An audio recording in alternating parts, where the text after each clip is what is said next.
สบายดีสวัสดีค่ะพีพี เอฟ ซีทุกท่านมื้อนี้ก็มาพร้อมกับแฟนนะคะ ทุกคนค่ะเนาะทุกคนมื้อนี้อ้อนมีเรื่องจะมาอันนั้นพีพี เอฟ ซีเนาะอ้อนกะหลังจากห่างหายกันบ่ได้เฮ็ดคลิปกัน2 คนนะทุกคนมื้อนี้ก็มากับแฟนนะทุกคนเพราะว่ามีเรื่องจะมาแจ้ง FC ทุกคนค่ะแทนนี่ก็คือ เขาเอ่ยว่าจังได๋วะเงินชดเชยเงินสดเสยการหยุดงาน ทุกคนบ่ฮู้ว่าอ้อนน่ะก็คิดว่าได้หลักพันอิหยังประมาณนี้นะทุกคน แต่บ่น่าเชื่อเนาะได้หลักหมื่นดีใจเก็บมาทั้งปีบ่ฮอดเนี่ยทุกคนอันนี้คือเราได้คือเงินเฮ็ดงานของเฮาแต่เฮาก็บ่เคยได้เก็บเป็นกอบเป็นกำแบบนี้จักเทื่อเนาะแล้วก็ที่สำคัญเนาะเฮาเป็นแรงงานมาทุกคนก็คิดว่าอุ้ยเฮาได้แค่ประมาณแบบหลักหมื่นแล้วมั้งเพิ่นหลักพันแล้วมั้งเพิ่นสิให้เนาะเพิ่นเว้าง่ายคือเพิ่นให้เท่าใดก็เอาแม่นคิดแล้วแต่เพิ่นให้เท่าใดก็เอาวันที่วันละจักบาทแม่นแล้วแต่นายจ้างเพิ่นสิให้แต่อันนี้เพิ่นให้จักมื้อนะ45มื้อเนาะในค่าแรง400 บาทจับแล้วก็45มื้อคูณ400แม่นบ่เพิ่นก็ให้400คูณ45บ่400คูณ45ก็ได้บ่คนเป็นตกเลขทุกคนค่ะ18,000ทุกคนค่ะเกือบ 20,000 ก่อนหน้านี้ได้อันนั้นอยู่แล้วเนาะได้เขาเอิ้นหยังนะเงินอีหยังประกันสังคมค่าคอร์สบูทค่าคอร์สบูทก็คิดว่าเอ้ยได้แบบอันนี้แต่ค่าคอร์สบูทก็บ่น่าเชื่อว่าสิได้ประมาณนั้นเนาะแต่ก็โชคดีของหมู่เฮาได้โชคดีบ่น่าแล้วเขาจังว่าให้มาถูกต้องตามกฎหมายแม่นแล้วก็บ่บางคนนั่นท้องปุบกลับบ้านเลยจังประมาณหลายคนอันนี้คือหลายคนส่วนใหญ่ท้องแล้วกลับบ้านส่วนใหญ่ท้องแล้วกลับบ้านเนี่ยอยู่ไทย10 กว่าปีถ้าว่าคือบ่ได้เงินจากหม้องนี่ก็คือสิบ่ได้เลยคือเนาะเฮาอีหยังเฮาก็เป็นสิ่งใหม่ๆเบิดเนาะเพราะว่าเฮาก็คือฮู้ว่ามีลูกก็มีคนเอาเงินให้ประมาณนั้นมีลูกก็มีคนเอาเงินให้ที่เห็นมาหมู่บ้านเป็นเรื่องทั่วไปก็คือมีแต่เรื่องเสียเงินแหน่บอกเลยว่าเจ้าออกลูกอันนั้นอันนี้เจ้าเองเบิดทุกสิ่งทุกอย่างนี่บ่เคยคิดว่าสิได้เงินเป็นก้อนทองเนาะหลังจากทองมาเนาะเฮาก็สิทธิเฮาก็ได้ฟรีเนาะไฟฟ้าคันก็ฟรีอัลตราซาวด์ก็ฟรีอัลตราซาวด์ให้ทุกเดือนก็ฟรีให้ยาก็ฟรีแต่ว่ามีค่าใช้จ่ายเล็กน้อยมีแน่แต่เฮาก็บ่ได้คิดว่าพร้อมบ่ได้ถึงหลักพันเนาะแม่นเงินเล็กๆน้อยๆที่มันต้องเสียอยู่แล้วแล้วก็ได้ยามากินทุกๆเดือนประมาณนั้นกับคอร์ดคือกันเนาะแม่นคอร์ดเป็นแบบว่าถ้าเลยถามคอร์ดเนาะก็ที่แรกเตรียมเงินเท่าใดนะ20,000แสนอ่อนญาติบ่พอนะทุกคนเตรียมเงินไว้หลายเตรียมเงินไว้หลายเตรียมเงินไว้หลายที่เฮาบ่ฮู้นะเตรียมเงิน30,000เกือบ 30,000คิดว่าสิว่าอยู่บ่ดีจันคิดว่าสิยืมคนอื่นนั่นแหละนะเพราะว่าบ่ได้เก็บเบิกเฒ่าแก่ไว้แหละเบิ่งเพิ่นก็ให้เราคนใจดีเนาะให้เงินตัวเสื้อเพิ่นสังคมก็ตกใจได้เงินมาจังซั่นแบบที่เฮาแบบบ่คิดว่ามันสิได้หลายแต่พอเจบ่ให้เพิ่มอีกแล้วลดก็สิประมาณหลัก30,000 40,000โดยประมาณโดยประมาณเนาะแต่ว่าเฮาบ่ได้เฮ็ดงานเฮาหยุดงานเพิ่นก็จ่ายค่าชดเชยให้ตั้ง45มื้อพุ่นเนาะแบบบ่ได้เฮ็ดเพิ่นก็จ่ายเหมือนว่าไงคือเหมือนกับคนเฮ็ดเลยนะเฮาเพิ่นบ่ได้เฮ็ดแต่อาจจะสิทธิทางเขาเอิ้นว่าจังได๋ทุกคนทางกฎหมายบ่เรือจังได๋เนาะเพราะว่ากฎหมายคุ้มครองแรงงานเนาะเกี่ยวกับผู้หญิงที่ว่ามีบุตรเนาะมีบุตรก็คือคลอดบุตรล่ายุดมาเลี้ยงลูกเนาะเพิ่นก็จ่ายให้45มื้อพอบัดนี้แต่กับหัวสิจังได๋เนาะก็คิดว่าบ่กี่เดือนเฮาก็ได้ไปเฮ็ดงานคือเก่าแล้วทุกคนค่ะแต่ก็สิ่งที่เฮาแปลกใจเนาะคลอดลูกอยู่ไทยอีหยังมีแต่ใดกับใด ฝากคันก็มีคนดูแลมีคนให้คำแนะนำตั้งแต่ อ่า ตอนฝากคันเลย อ่า กันเองทุกๆโรงพยาบาลเลยมั่งที่ไปบ่มีแบบมองได้ที่เฮ็ดให้มันยุ่งยากซับซ้อน อืม ถามได้ตลอดมีคนให้คำแนะนำตลอดตั้งแต่ฝากจนคลอด อ่า แล้วก็จนสิฉีดวัคซีน2 เดือนบ่ ไก่แล้วเนาะ อืม ไก่แล้วไก่เลยไปฉีดแล้ว ไก่แล้วอา มา ทิต จ้าง ย์หน้า เงินไปให้ก็บ่ได้หยังเลยตอนแรกก็ยังบ่รู้แต่ว่าเดี๋ยวเจ๊คิดเงินให้นะ เออ ค่าชดเชยที่หยุดงานเนี่ยนู่นนี่นั่น อ๋อ บ่ต้องเงินแล้วก็บ่เคยถามตลอดว่าจักบาท เออ ครับผมแล้วก็นับเอ้าเงินลายตัวสิบปุยลายล้านกีบเลยนะ เออ อุ้ยว่าทีแรกอุ้ยได้ลายแล้วเนาะ แม่นเนาะ นับมาแล้วเนาะเป็นปึก คือลายได้เงิน18ใบอะมันบ่ เพ แม่ ราะว่า นน้อยเลยแหละ เพราะว่าอีหยังเพราะว่ามื้อนั้นนวลเสาร์พอดีเนาะเป็นรับค่าแรงพอดีรับค่าแรงพอดีเพิ่นก็หายแยกกันเนาะหวายก็กำมาหมดแล้วเกือบประมาณ 20,000 ป้ายหมดแล้วกำลงมาโอ้ย เพราะว่า เป็นก่อน ตั้งแต่อยู่มา10 กว่าปีอยู่เมืองไทยอ่ะเข้าโรงพยาบาลนี่ยังอยากย่านเสียเงินย่านมันนู่นมันนี่ย่านมันวุ่นวายย่านบ่ฮู้มาก่อนว่าถ้ามีสิทธิประกันสังคม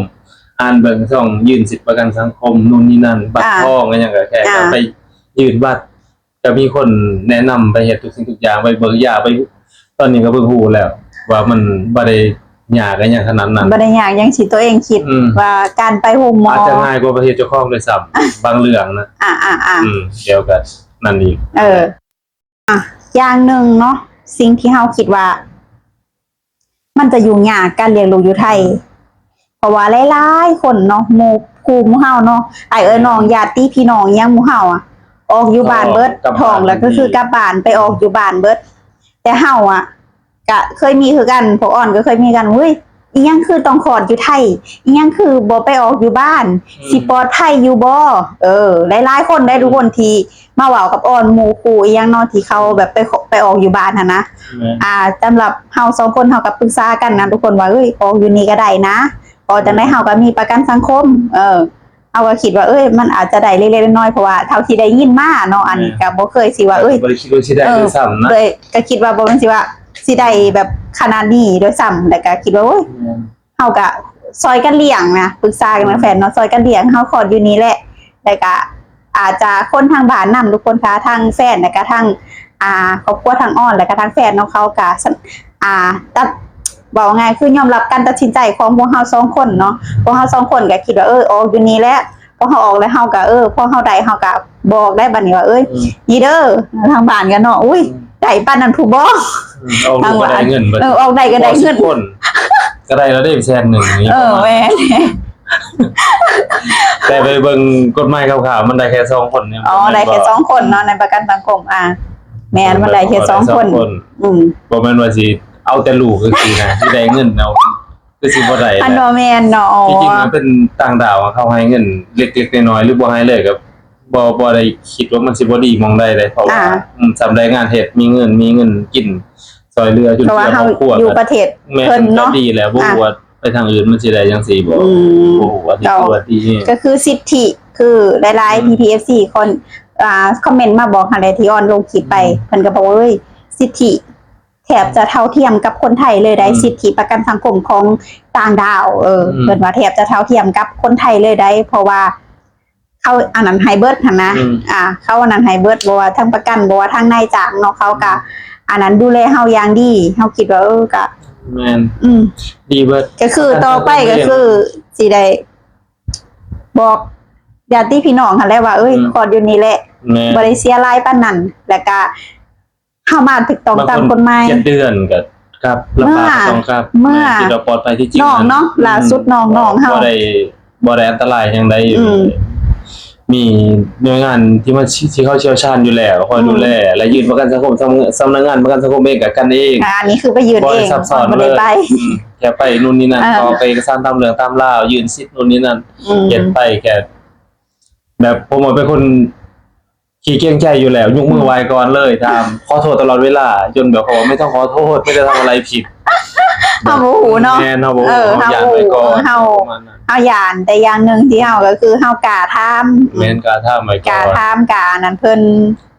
จะดีอย่างนึงเนาะแล้วก็ สิ่งที่ว่านั่นก็คือสิ่งที่เฮา ยานมาตลอดมันก้าวข้ามไปได้แล้ว มันก้าวข้ามได้หลาย มันบ่ได้ซับซ้อน และเฮาก็สามารถบอกแบบผู้ใดก็แล้วแต่ที่เขามาถึงต้องตามกฎหมายเนาะที่ว่าเฮ็ดประกันสังคมได้เฮาก็สิแนะนำว่าเอาอยู่นี่แหละบ่เป็นหยังดอก เพราะว่าพี่ๆเนาะพี่ๆพยาบาลพี่ๆท่านหมอเพิ่นเนาะคุณหมอคุณยังเพิ่นดูแลอย่างดียังดูแลอย่างใกล้ชิดทั้งเฮาและก็ทั้งลูกเนาะเขาดูแลอย่างดีเนาะแล้วก็การออกลูกบ่ได้ยุ่งยาก บ่มีหยังอยู่เลยมีเบอร์ให้พอนู่นนั่นโทรไปถามได้ตลอดนี่คือมีประสบการณ์กับตัวเองบ่ได้ยุ่งยาก บ่ได้ยุ่งยาก เพียง แล้ว แต่ ก็ บ่สบายใจเป็นเรื่องของเฮาอยู่แล้ว แม่น เป็นอย่างที่เป็นห่วงลูกเป็นห่วงเมีย เรื่องปกติ เพราะว่าอยู่บ้านออกธรรมศาสตร์มันจ้องตากันตอนลูกออกเลยนะมัน อันนี้คือบ่ให้เห็นเนาะเขาบ่เห็นเพราะว่า อันนี้บ่ให้ มันหลายคน บ่ให้เยี่ยมช่วงคลอดแล้วหั่นมื้อละ15นาที2เทื่อแค่นั้นแหละ ใกล้ดันก็อันนั้นเบิดเนาะ แม่นบ่มีหยังยากเลย แล้วก็ที่เฮาได้นี่ก็คือได้ได้3หรือได้2นี่แหละมั้ง3ประมาณโดยประมาณก็2ประมาณ 30,000 กว่าประมาณเนาะโดยประมาณนะเพราะว่าจากนายจ้างนำและก็จากประกันสังคมนำก็ถือว่าโชคดีเนาะเฮาก็เอามาซื้อแคมเพิร์สซื้อนุ่ม จะเป็นเพิร์สซื้อนมมีหยัง เป้ปู ได้หลายอย่างเนาะของเด็กน้อยนะทุกคนค่ะ มีหยังหลายอย่างเพราะว่าภาระได้หลายนี่ แบ่งเบาภาระได้หลายเนาะเฮาบ่อยากคิดเลยว่าถ้าเฮาเมื่อออกอยู่บ้านนะเฮาสิเป็นจังได๋ ปานนี้เงินเบิดแล้วจุดนี้ใครเข้าใส่แล้วเขาหน้าก็บ่ได้เฮ็ดอีกแล้ว เขาจะไม่น่าก็บ่ได้หน้าก็บ่ได้เฮ็ด อาจจะ นี่ ใส่ผ้าอ้อมสีผ้าสินพ่อแม่ของเก่ามาใส่ โชคดีหลายเติบทุกคนค่ะเนาะโชคดีแฮงที่เฮาได้มาเฮ็ดงานอยู่ตรงนี้เนาะ แม่น เปิดโอกาสคือประเทศไทยคือเปิดโอกาสให้เฮาเฮ็ดงานพร้อมแล้วก็เฮ็ดงานหารายได้เนาะแล้วก็สามารถให้เฮาคลอดบุตรแล้วก็มีเงินให้เฮากินพร้อมจ่ายไปค่าคอร์สค่าใช้จ่ายต้องเดียวก็ได้คืนมาต้องหยาด บางคนเขาก็บ่อยากเฮ็ดได้เนาะประกันสังคม แม่น เขาอยากแต่ว่า เป็นหยังบ่ได้ป่วยซะหน่อย แม่น ต้องเฮ็ดมันจะ แต่ว่า เป็น ปัจจุบันนี่อาจจะเขาอันนั้นละมั้งเนาะเขาให้เฮ็ดทุกคนละมั้ง แม่กฎหมายบังคับต้องเฮ็ดทุกคนละมั้งถ้าจะหมด ก็โชคดีก็ดีเลยแหละเฮ็ดไปเถอะ แต่ก็ดีแหละเกิดอุบัติเหตุเวลางานนี่ยังมันค่าใช้จ่ายมันแพงถ้าบ่มีประกันสังคม แม่นแพงอันนี้ได้หลักพันขึ้นไปพุ่นนั่นแหละทุกคนค่ะน้องหมู่เฮามื้อนี้น้องหมู่เฮาก็มาแชร์เนาะประสบการณ์ที่เฮาขอรู้อยู่ฟังไทยว่าเฮาได้สิทธิอีหยังแล้วก็เฮาเว้าง่ายคือหนุ่มลาวสาวลาวเนาะเฮาก็บ่คิดว่าสิมันได้ขนาดนี้ถ้าอยู่บ้านเฮาถามว่าได้บ่ฮึบอกเลยว่าบ่ได้ทุกสิ่งทุกอย่างเฮาออกเองเบิด ยังบ่ซ้ำกันสังคมคือยังอยู่บ่ แม่นบ่ฮู้พร้อมเนาะว่าประกันสังคมคืออิหยังเพราะเฮามาเฮ็ดงานอยู่นี่แล้วเฮาได้ฮู้แล้วก็ได้ฮู้ว่าเฮ็ดประกันสังคมแล้วก็มีค่าคลอดบุตรแล้วก็ค่าหยุดงานแล้วก็ค่าอาหารค่านี้เนาะหลายอย่างสิ่งที่เฮายังบ่ฮู้นำเลยทุกคนค่ะเนาะนี่แหละหมู่เฮาก็มาแชร์เนาะว่าส่วนมี PFC ผู้ใดถ้าพี่ๆคนใดที่มีความคิดเห็นจังไดก็อย่าลืมมาคอมเมนต์บอกพวกเฮานำเด้อจ้าเนาะพวกเฮาก็บ่ได้ว่าสิมีความรู้มากมายนะบ่มีความรู้มั่วเอาถามเอาแล้วก็หาข้อมูลจาก PFC นำแล้วก็หาข้อมูลจากประสบการณ์นำเนาะเฮาก็จากบ้านจากเมืองมาไกลเนาะเฮาก็มาอยู่นี่10กว่าปีแล้ว2คนมาอยู่นี่10กว่าปีแล้วเนาะน้อยแล้ว แม่นอยู่แต่นั้นหน่อยจนปัจจุบันนี้ได้ลูก มีลูกคนนึงได้ลูกได้เมียได้ลูกได้เมียแล้วนะทุกคนค่ะเนาะคันนี้ยังจะคอยแนะนำเฮาในเด้อจาก PPC ค่ะโอเคเนาะจ้าสำหรับคลิปนี้เนาะออนเองก็ต้องขอตัวลาไปเป็นเท่านี้เด้อจ้า